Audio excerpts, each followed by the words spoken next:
do it. All right, so on Twitter yesterday, I was having a little chat with a friend of mine who said, why is it that male chefs, pictures of male chefs in like cookbooks and magazines and newspaper articles and all of them all show male chefs with their arms crossed? Like she said, is it because they have dirty fingernails? So immediately I look at my nails, I'm like, oh my God, are they? Actually, I don't know why male chefs do that. These look kind of tough and shit, you know? But I tell you, if I am ever in an article or whatever, I'll probably do that just for fun. Sup, bitches? Today, another little Vietnamese dish from the north. Hope I'm not mispronouncing it. Bánh tông. These are prawn and sweet potato fritters. Now, I was first introduced to this by a chef back in Atlanta I used to work with every once in a while named Boyd Rose, who recently opened Secreto Southern Kitchen, I believe it's called, in Johns Creek, Georgia. Go visit him if you're in the area. Hi, Boyd. Anyway, way back when in the old days, Boyd used to have this sweet potato and prawn fritter on the menu. And I'd made it several times, but I forgot to write down the exact proportions or whatever. Anyway, been bugging him for years to give me the recipe. 15 years later, he sends me an email with the recipe. So thank you, Boyd. Sorry for nagging you all these years, but I finally got it out of you. Being a restaurant where Boyd worked, the recipe came in like these huge amounts, like 2.5 pounds of sweet potatoes. So I did that little math conversion thing I showed you in the BLT episode, new over old equals conversion factor. Reduced that down to a more manageable home cook size. So this recipe makes enough for probably 2 portions, if like, you know, that's all you're having. If it's part of a normal, regular Vietnamese style meal, there's several dishes going on and, you know, just kind of snack on the stuff as you go. Now, I didn't realize at the time that this was a Vietnamese inspired dish until I moved here and started having a similar one.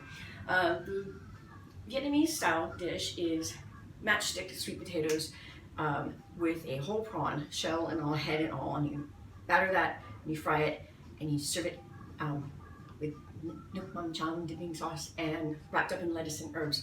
Boyd's version is grated sweet potato with minced up prawn that you've peeled and deveined already, and some herbs and spices, and you fry that, and then he serves it with a sweet dipping sauce. I'm kind of doing a hybrid of both. First of all, sweet potatoes. In Vietnam, it is very difficult to find an orange sweet potato. I've been told, especially recently by many friends, like, of course you can find them here. I've never seen them. I'm using the local one. It is purple-ish skinned with a white interior. To mimic the orange sweet potato, I'm going to add a little bit of turmeric powder.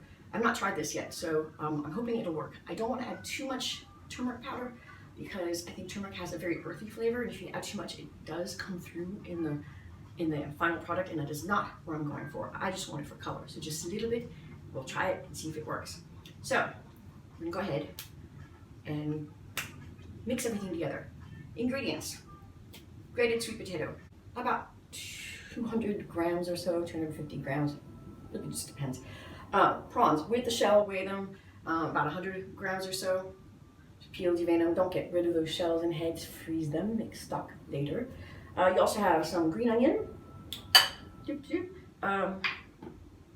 garlic, ginger, which I've mixed in with the I've diced them. You don't want to mash your prawns. You actually want some texture to them.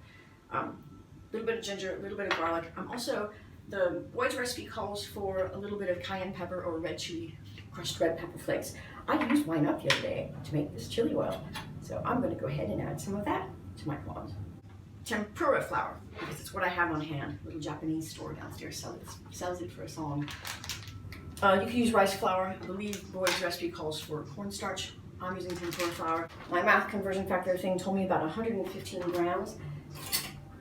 So I'm going to weigh this. To be honest, I think that seems like a lot. So I'm only going to go with about half that. I'm going to go for about 50 grams. If I need more, I can always add more. That's the good thing about cooking. You can always add, but you can't subtract. The other ingredient is egg white, whipped into submission. Got one ready right here. Whoop! I am not using that today. Now, I do believe that every good cook worth their weight in salt should be able to use a whisk to whisk egg whites into meringue, stiff, and all that happy stuff. I can do it. I've done it recently. It is an absolute pain in the tush because you realize that how out of shape you are when you start whisking like a maniac. And then you think, oh, I'm ambidextrous. I can do it with my left hand because I'm right-handed. And no, I really can't do it with my left hand. I'm like, ugh, butter arms, butter arms. So I'm going to use an electric whiskey thing. And while I get that whisked up to stiff peaks, I'm telling you right now, don't you dare throw away that egg yolk because this is what we're going to do with it. All right, mix together salt and sugar, mostly salt. I've also put in a few aromatics that I've bashed up in my mortar and pestle, like peppercorns and Sichuan peppercorns and a bay leaf. You don't have to do any aromatics, just, and if all you have is salt, that's fine too. Make a nice little bed in the bottom of a container that has a nice fitting lid. Save the white from the yolk, put the yolk right in that little indent there. And cover it copiously with the rest of your salt sugar mixture. You want to make sure it's all covered up. Clamp a lid on it, put it in the back of your fridge and forget about it for like a week or so. And then you wonder, like, you know, what are you going to do with the egg yolk after a week or so? Actually, go for longer, go for like 2 weeks or so. What you do at the end is you rinse off underwater, gently, all any salt or sugar that's still attached to it, wrap it in cling film, put it back in the fridge, and it's really good grated on like pasta or rice or anything to bring a savoriness to a dish. It's kind of in a similar family of flavors as Parmesan cheese at that point, and it will look almost like one of those Starburst fruit chews or Jolly Ranchers, except it's not sweet, it's savory, so make sure you mark it. You know, like, you don't go in the middle of the night like, oh, I got the munchies, I want to eat this thing. Ah! All right. Now we mix all together. A little bit of the turmeric to it. Green onions. It's quite a bit, but I don't care. Chopped up prawns that I've added some minced garlic and ginger to, along with just a splash of that chili oil and some out of red pepper flakes. Salt, a couple of good pinches, and one over the shoulder for good measure. And then go ahead and start adding some of that tempura flour. If it doesn't, later when we add the egg white, if it doesn't look like enough, we can always add more. And now egg white. I will probably not use all this egg white. This is one egg white. I'm going to take about a third of it and incorporate that in using rubber spatula now. When you've incorporated all that in, when you can no longer see any traces of white from the tempura flour, you go ahead and heat up. What you do, you take like a wooden chopstick or whatever, and you want to know if the oil is heated up to a reasonably frying temperature, which is super high. Look and you see if there are little bubbles that form on the outside of the wooden chopstick, and there are. Key to deep frying. Start with putting it furthest away from you, because if you drop it in here that's closest to you, the next one you put in, the hot oil from that first one will splatter you on the wrist, and let me tell you, that is not a fun feeling. So we'll go ahead and put this first one in. There you go. We'll just kind of flip them when they look a little crispy around the edges.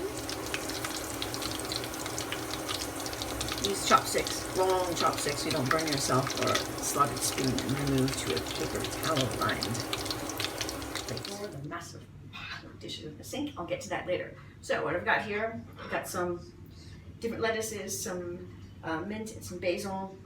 I've got my pile of fritters at the ready. I've got a couple of dipping sauces. One of them is a sweet chili sauce.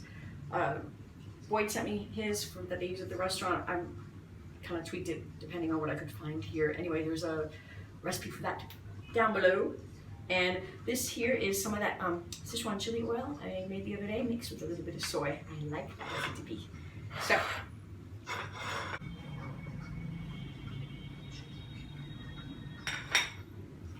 some of these lettuce, as a wrapper, a little bit of basil leaves, whole, a little bit of mint, fritter, You wrap it up like a little package, and a little mini bitty.